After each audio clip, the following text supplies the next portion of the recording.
ছেলেরা, আজ আমরা দশম শ্রেণীর উপপাদ্য নাম্বার 42 পড়ব। প্রত্যেকে বইয়ের দিকে খেয়াল কর, উপপাদ্যে কি বলেছে দেখ। কি বলছে দেখ। প্রমাণ করো যে যদি দুটি বৃত্ত পরস্পরকে স্পর্শ করে তাহলে স্পর্শ বিন্দুটি কেন্দ্র দুটির সংযোজক সরল রেখাংশের উপর অবস্থিত হবে। খুব ছোট প্রমাণ, কিন্তু বেশ যুক্তিপূর্ণ প্রমাণ আছে। তাহলে আমরা লিখে ফেলি ক্লাস 10 উপপাদ্য নাম্বার হচ্ছে 42। ক্লাস 10 উপপাদ্য নাম্বার 42 কি বলেছে? দুটো বৃত্ত যদি পরস্পর একটা বিন্দুতে স্পর্শ করে, তাহলে আমরা আগে দুটো বৃত্ত এঁকে ফেলি।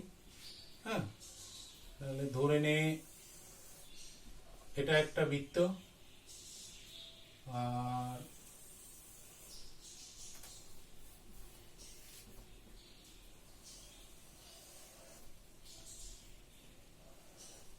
এটা আর একটা বৃত্ত।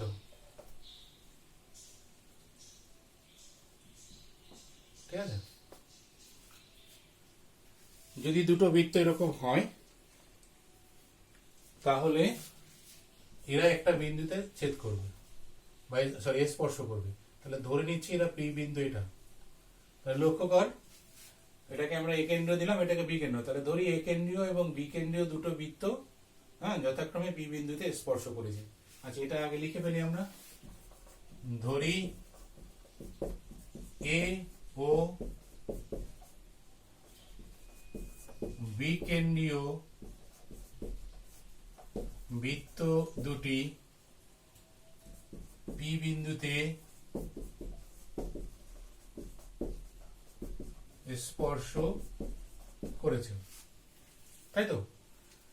তাহলে আমাদের কাজ হচ্ছে এই তিনটে বিন্দু পরস্পর সমরেখ হবে, অর্থাৎ এ পি বি এই তিনটে বিন্দু সমরেখ হবে সেটা প্রমাণ করা।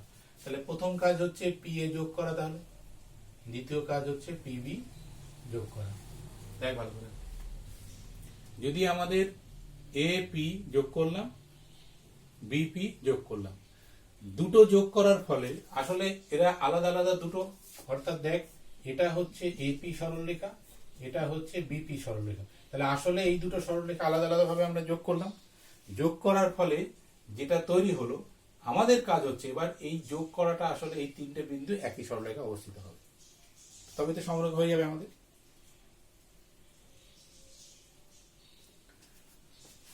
প্রমাণ করতে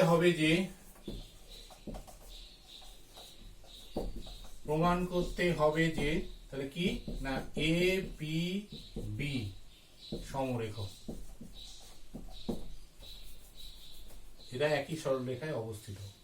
প্রমাণ করতে হবে, চিত্রের দিকে লক্ষ্য কর, এ পি বি পরস্পর সমরেখ বা এরা সমরেখ। তাহলে এবার অঙ্কন যেটা করলাম, এই যে পি এ এবং পিবি যোগ করতে হবে, অর্থাৎ এ পি এবং বিপি যুক্ত করিলাম। আচ্ছা, এটা যেটা বলেছিলাম ডট ডট দিয়ে আঁকবি, তাহলে সুবিধা হবে বুঝতে। হ্যাঁ, মোটামুটি ডট ডট দেওয়ার চেষ্টা করবি। তাহলে এপি এবং বিপি যুক্ত করলাম, তার ফলে যেটা দাঁড়ালো, দেখ যদি আমরা ধর বি কেন্দ্রীয় বৃত্তটা ভুলে যাই, তাহলে বি কেন্দ্রীয় বৃত্তটা যদি ভুলে যাই, তাহলে এ কেন্দ্রীয় বৃত্তের এপি হচ্ছে ব্যাসার্ধ, তাহলে পি হচ্ছে এ কেন্দ্রীয় বৃত্তের উপর অবস্থিত একটা বিন্দু। তাহলে পি বিন্দুতে আমরা একটা স্পর্শক আঁকবো। তাহলে ধর এটা স্পর্শক, এটা ধর এসটি, ঠিক আছে? এসটি স্পর্শক কার জন্য? না, এ কেন্দ্রীয় বৃত্তের জন্য। যেহেতু বিকেন্দ্রীয় বৃত্ত পি বিন্দুতে স্পর্শক, এই বিপি বিন্দুতে স্পর্শ করেছে, তাহলে এই এসটিটা আসলে কি হবে? এসটিটা বি কেন্দ্রীয় বৃত্তের জন্য প্রযোজ্য হবে। তার মানে আসলে এসটি এ এবং বি, হ্যাঁ, এ এবং বি দুটো বৃত্তের ক্ষেত্রেই কি আছে না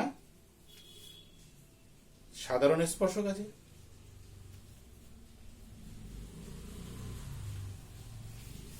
তাহলে প্রমাণ,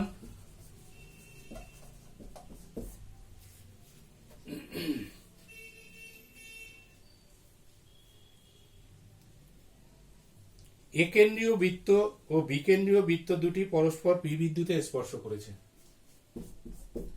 এ ও বি কেন্দ্রীয় বৃত্ত দুটি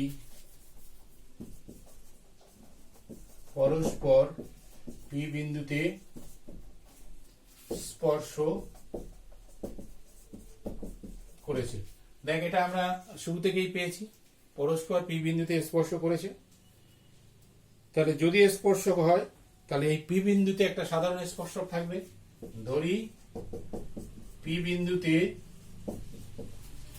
বৃত্তদ্বয়ের সাধারণ স্পর্শক কি হবে? এসটি, সাধারণ স্পর্শক এসটি। এবার লক্ষ্য কর, এপি পি বিন্দুতে লম্ব হবে, তার মানে এসটির উপরে লম্ব হবে। আবার বিপি পি বিন্দুতে লম্ব হবে, তার মানে সেটা আবার এসটির উপরে লম্ব হবে। তাহলে হচ্ছে তোর এসটি একেন্দ্রীয় বৃত্তের স্পর্শক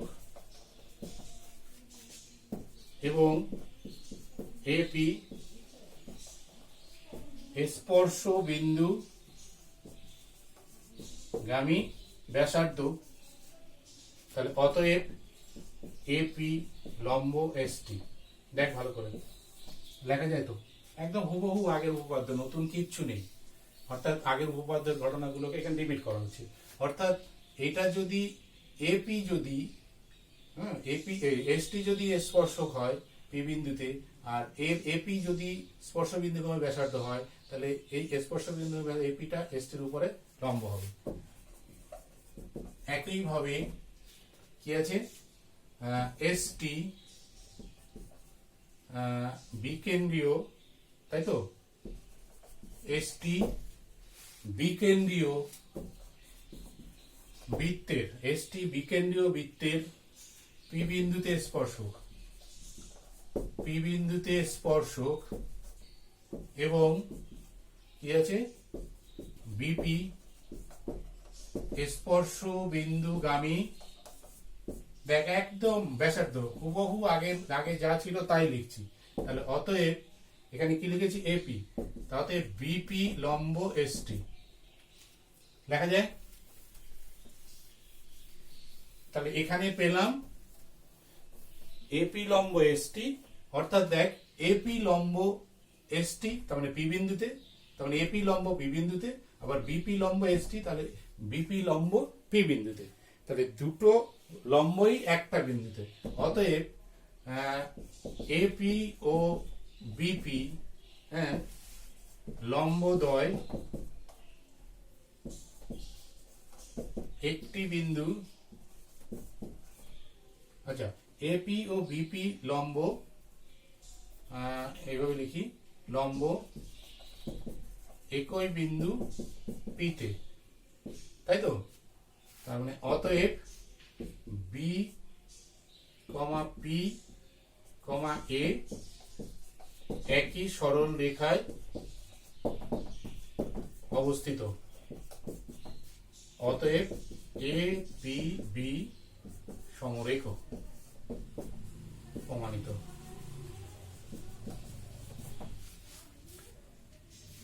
এটুকুই আছে, খুব সহজ, একবার একটু দেখে নিস বইয়ে। তাহলে আজ আমাদের এই পর্যন্তই থাকছে।